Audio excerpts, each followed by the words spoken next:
Esta semana vamos a leer Los viajes de Gulliver, de Jonathan Swift. La adaptación es de Martin Jenkins. Me llamo Lemuel Gulliver y vivo tranquilo con mi familia en Redriff, una localidad al sur de Londres. Como cada día, hoy he ido al establo a conversar unas horas con mis caballos y al regresar a casa he tomado una decisión importante. A partir de ahora, y por primera vez en 5 años, voy a permitir a mi esposa que se siente a la mesa para cenar conmigo.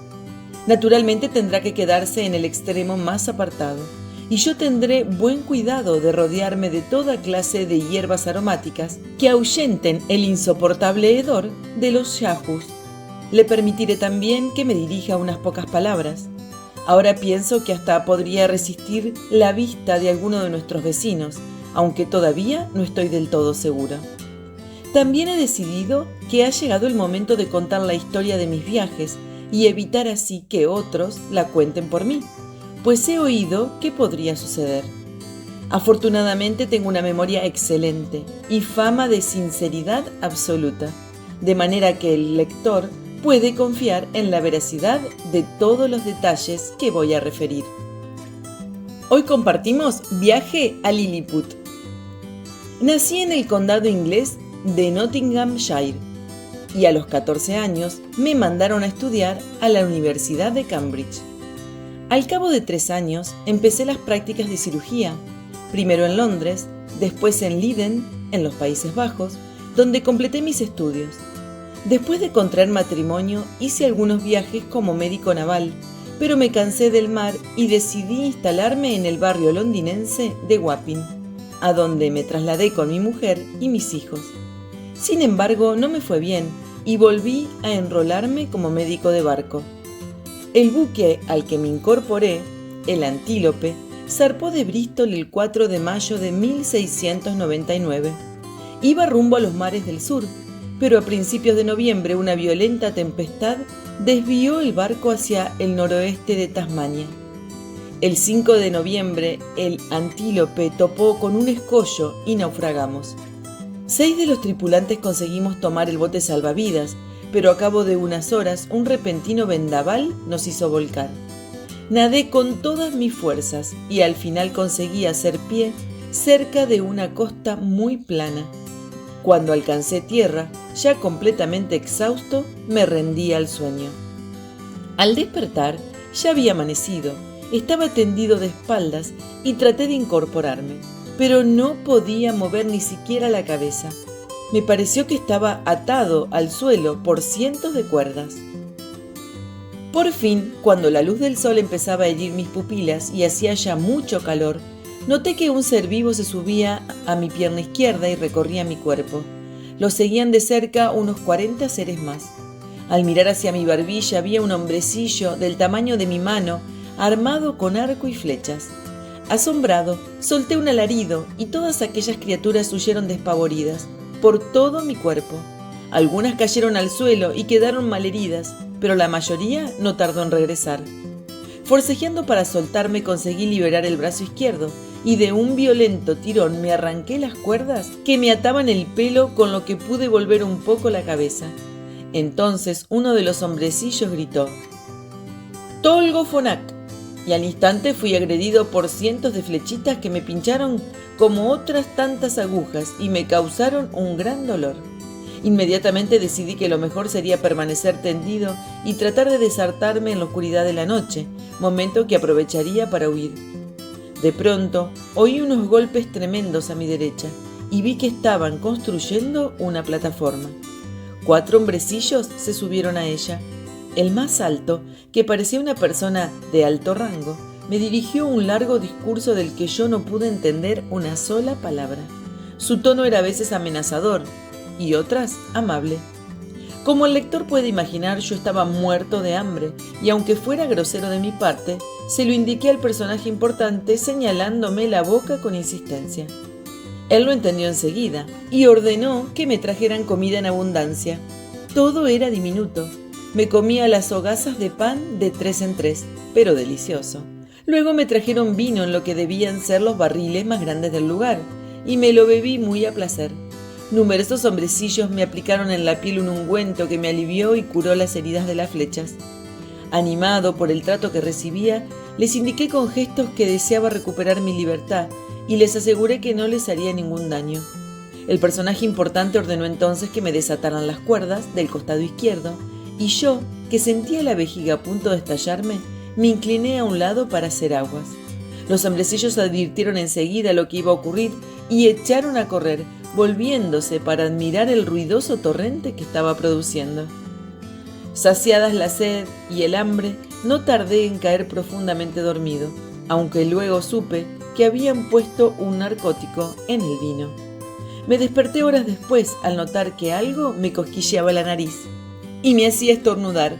Al abrir los ojos comprobé que estaba atado a una plataforma con ruedas de la que tiraban al menos 1500 caballos. Nos detuvimos cerca de una gran ciudad. Con una cadena me ataron el tobillo izquierdo a la fachada de un templo abandonado, que era el edificio más grande del reino. Por lo menos 100.000 personas, entre ellas el que sin duda era el mismísimo emperador, salieron a verme. Miles de curiosos se subieron con escaleras a mi cuerpo y se pasaron por él y me incordiaron hasta que el emperador les prohibió hacerlo bajo pena de muerte. Cuando se aseguraron de que me hallaba bien encadenado, cortaron las sogas y yo pude incorporarme. La diminuta ciudad y los campos que se extendían ante mí eran un espectáculo maravilloso. Luego me incliné y gateé para entrar en el templo, donde cabía completamente tendido. Cuando volví a salir, el emperador venía hacia mí montado en un caballito. Ordenó que me dieran de comer y beber y empezó a hablarme. Para verle y oírle mejor me tendí de lado. El emperador tenía unos 28 años, iba muy bien vestido y era mucho más alto que las personas que lo rodeaban. Lo acompañaban señoras lujosamente vestidas y un buen número de sacerdotes y abogados. El emperador, los sacerdotes y los abogados me hablaron durante unas 2 horas y yo contesté en los 7 idiomas que domino, pero ellos no pudieron entenderme ni yo a ellos. Entonces la corte se retiró y un gran contingente de guardias contuvo a la multitud que se me echaba encima.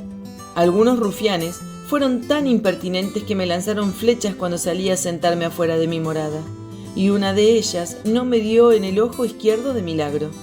El jefe de la guardia, indignado, prendió a 6 de los 2 cabecillas y me los entregó para que los castigara.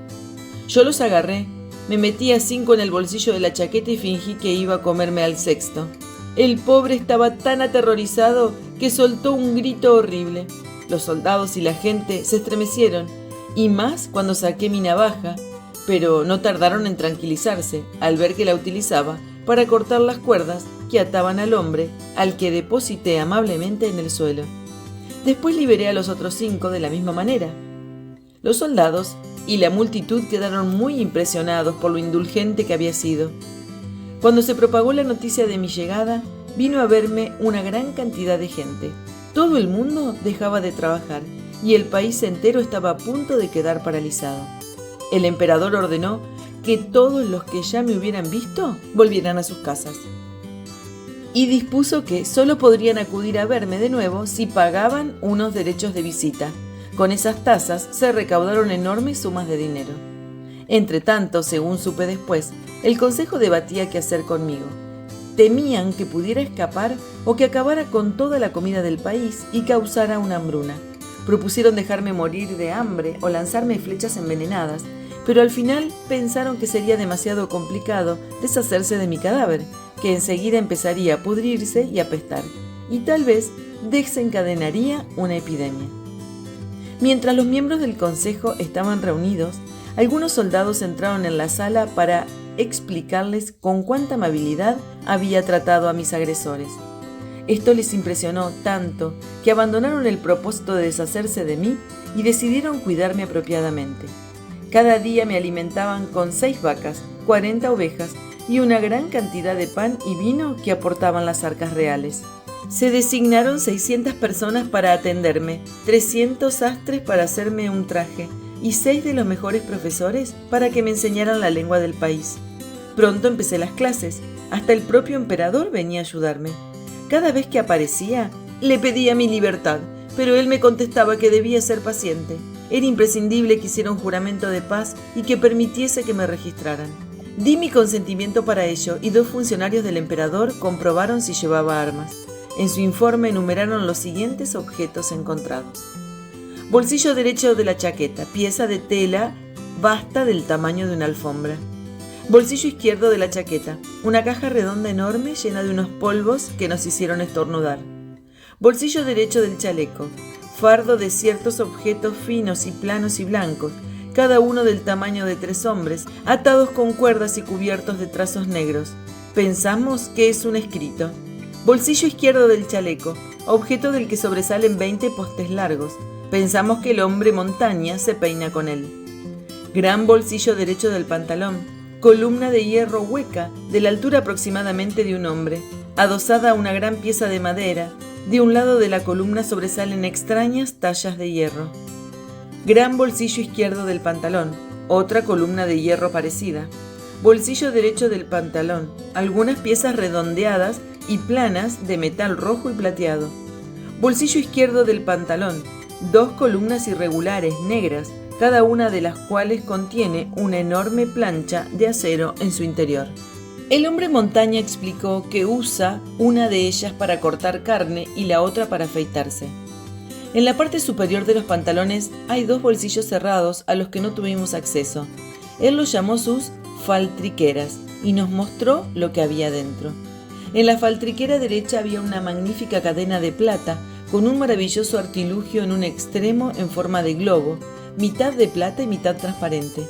La cara transparente contenía extrañas figuras que no pudimos tocar. Produce el ruido de un molino de agua. Pensamos que puede ser un animal desconocido o el dios del hombre montaña. Probablemente sea esto último, pues nos dijo que prácticamente no hacía nada sin consultarlo antes. En la faltriquera izquierda había una redecilla que contenía varias piezas de metal amarillo. Si son realmente de oro, deben ser muy valiosas. Alrededor de su cintura llevaba un gran cinturón de piel del que colgaba una espada de la altura de 5 hombres y una bolsa con 2 compartimentos.